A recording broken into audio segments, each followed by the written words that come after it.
Hey, remember class, when a politician like Zoran Mondani speaks about the income inequality in a city like New York and, taxing the wealthy their fair share, that's socialism.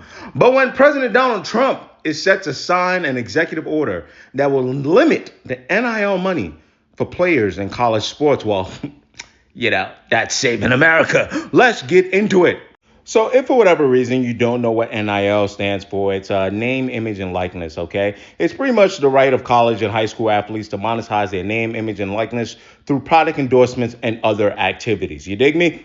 The NCAA before the NIL has always felt like the Wild Wild West. After it, still felt like the Wild Wild West, right? Will there be conversation for actual legislation that needs to be debated and talked about because you can't do some kind of salary cap and things like college football? Yeah. But let me tell you why this is very peculiar. We talk about how everything is political over here, right? We'll talk about class and race in a second, but let's deep this some more. So in college football, right, you have really large schools who have always been used to the old system, which is they're the bigger schools, especially in things like college football. They've got the athletic department. They've got the money. They've got everything. So the best kids usually want to go to the best schools, right? All they're supposed to get out of it is a scholarship unless some booster gives them a car in the back end. But hear me out, right? So you get really rich boosters who went to these schools who want nothing more than their schools to just stay the greatest. I'm talking about really rich guys, oil barons, whatever. They're donating just an immense amount of money. They have a vested interest in this.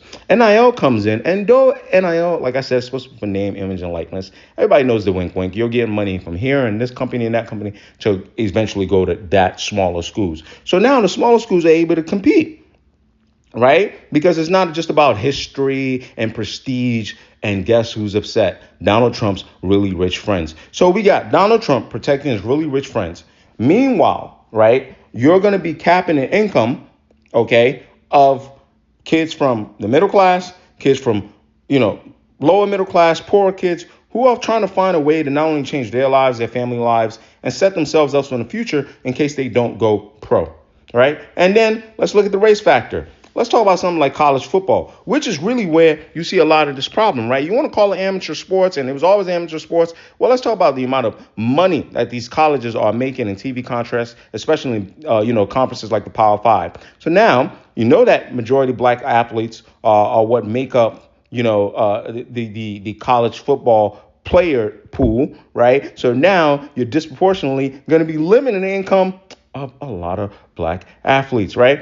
Even if you're not going to intend to do it on purpose. You see what I mean? Because in America, it still always has to go back to race, class, race. Anyway, here we are, as usual, watching the hypocrisy in real time, right? Socialism, free market, socially, and they throw these words at you. But it's always rules for thee and none for me.